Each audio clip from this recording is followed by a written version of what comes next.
Hello, this is Heather Home from Lightworker Psychic Readings and Energy Healing out of Peterborough, Ontario. And I'm going to continue following up on the last video that I did on psychic development. Last time I just kept it pretty simple, just offered the basics, and I think that's what I'm going to continue to do. I want to keep these videos short. So last time I started with just some real basics, and today we're going to talk about, in part 2, being in the flow. So you can go back and take a look at the last video if you like. I'm going to try to always keep these videos up, whether it be on my website or YouTube or Facebook, so you can always go back and take a look at them again. And I ask for your patience, please, because I'm only just learning how to do the videos. So I ask for your patience, and also it's September, or coming up to September here, so things are crazy busy. I'm booked up for the next couple of weeks, and I'm not sure if I'm going to get another chance to do another video in that amount of time, so please be patient. Basically, I'm doing these videos to try to answer questions that I receive during calls from people. They're looking for some assistance. Maybe they've been having some experiences, or they want to develop their intuition that they already know that they have. They have tons of questions. And so I'm always happy to talk on the phone. I may have to book a telephone session with you just to have a chance to talk, though I don't charge for that, of course. I think it's important that we support each other, but these videos are my way of hopefully helping more people. So being in the flow, what does that mean? Well, in the last video I talked about the scale of accuracy, the idea that about the average person is around the 50-50 mark. Could be 40, could be 60, but basically the average person is guessing. They have a 50% chance of getting something right or getting it wrong. And they're just using their intuition or facts that they have in front of them. And really, we're talking less about the facts. We're talking about more about the intuition. So when we think about intuition, my belief is that it's just built into nature. It's built into all of us. The plants, the wild animals, our pets, ourselves. We all have it there. Nature has built it into our systems for a purpose. Back in the day, it tended to be more to help keep us safe. And still we can use it that way. Certainly there have been times since I live in the downtown area, I've been out, after dark, and my antenna has gone up. Somebody is nearby and I want to know, am I safe? So that kind of thing, I think it's just built into all of us. However, we can take it and run with it. And so some people will find they're a little bit more adept moving up the scale past the 50% mark, and some people are a little lower on the scale. So there are people who just seem to not be in the flow very much. They seem to be in the wrong place at the wrong time. They have a hard time getting along with people. Life is a bit more of a challenge for them. So they move a little bit more down the scale, anywhere between the 5 to maybe 35% mark. If you're a little bit more in the flow, but don't necessarily consider yourself psychic. And by the way, when I use the term psychic, I'm using it in a broad spectrum. Anybody who's sensitive, who uses ESP, doesn't matter whether you're a light worker, a medium, a medical intuitive, a Reiki practitioner, etc., etc., etc. I'm using the word psychic just as a blanket term. So anyways, if you consider yourself, or you may be a little bit more adept, but don't necessarily consider yourself a psychic or a sensitive, you might be maybe at the 60-65% mark in there. You seem to be in the right place at the right time more often. You've had a lot of luck winning things. You have a lot of friends. You seem to get along with people. Life goes well for you. So that's being in the flow, the harmony of the universe a little bit more. There are people like myself who I would consider to be the average psychic. We are somewhere between I would say maybe 70 to 90% mark, which means, 7 out of every 10 times on our lesser day, we're going to get something right. On our better days, 9 out of 10. I don't know anybody who gets 100%, 100% of the time. I've never met a member of the human species who is that correct about everything all of the time. So we can take the pressure off of ourselves.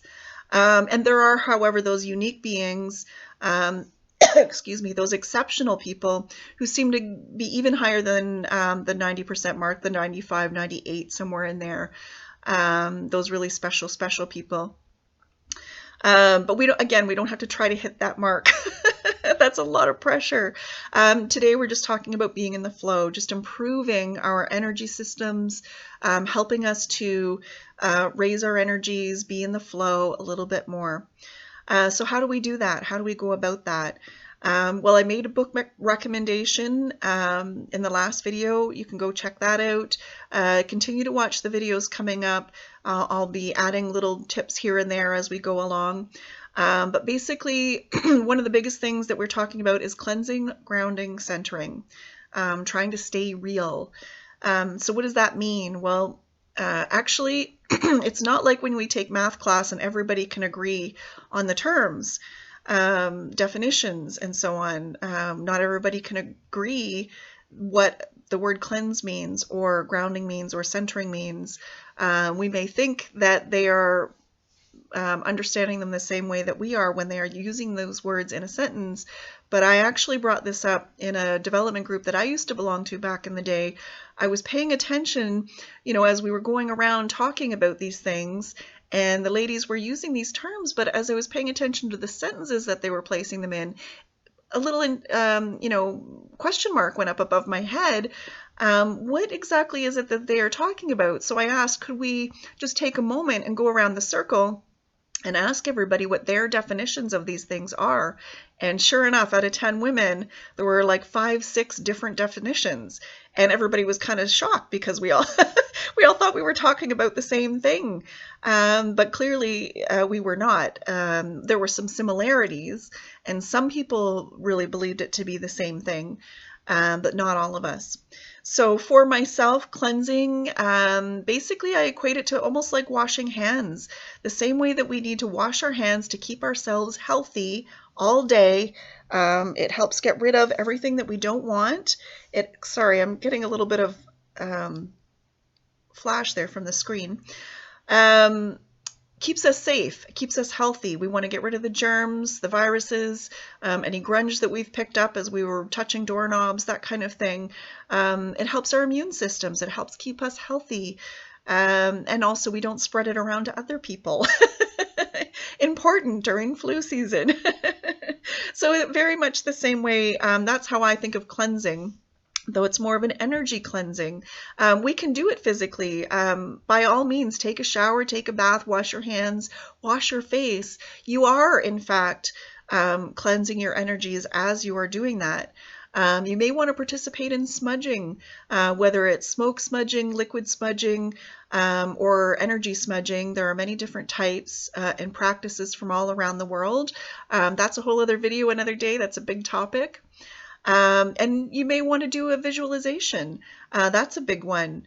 Cleansing, doing the visualization with the scrubbing bubbles. For those of you who have seen those commercials, the scrubbing bubbles, if you can imagine in your mind's eye, and then allowing your energy systems to kind of feel it as you're visualizing it, the scrubbing bubbles coming around, all around you, all of your aura, your body, and within you as well, and giving everything a good scrub, letting everything else go.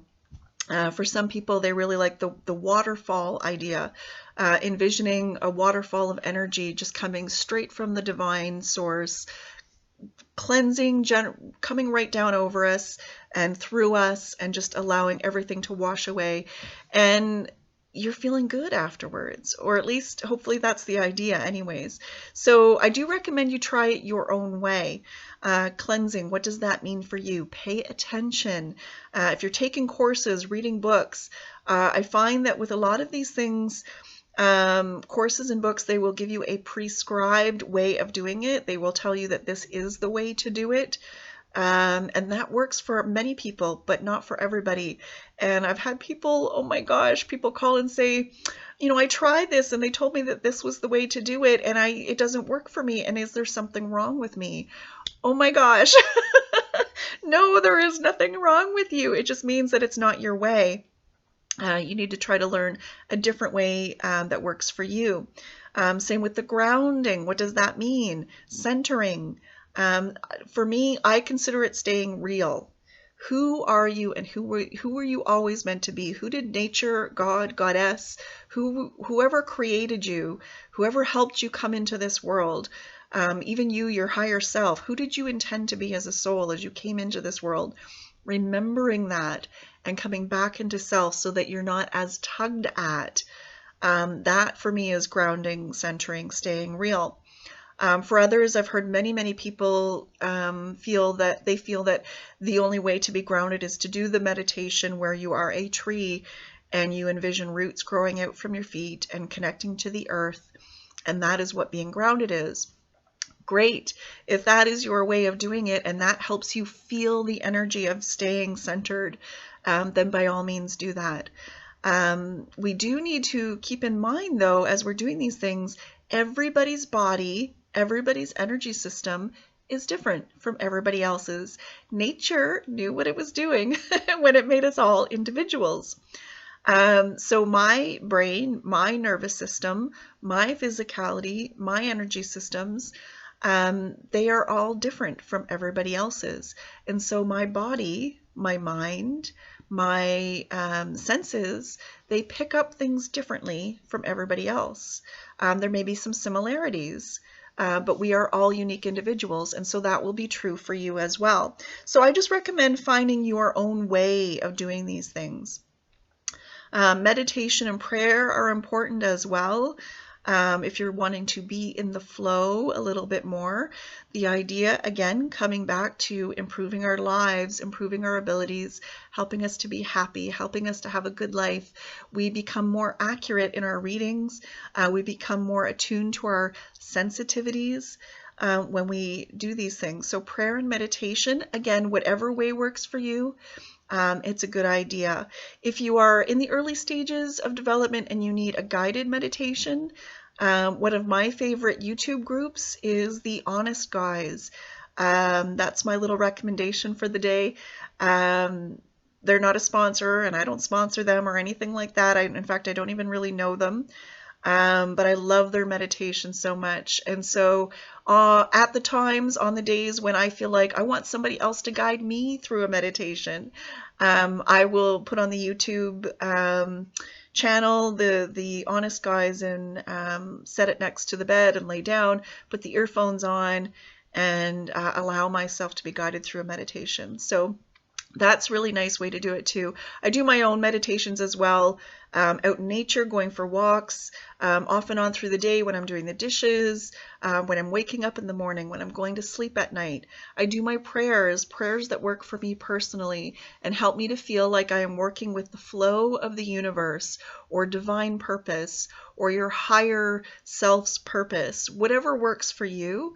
These are really good ideas. The more we feel like we are ourselves and we are having happy lives and we are working well, that helps us to be more accurate and move further up that scale of accuracy.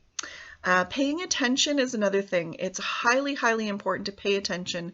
How do you yourself work?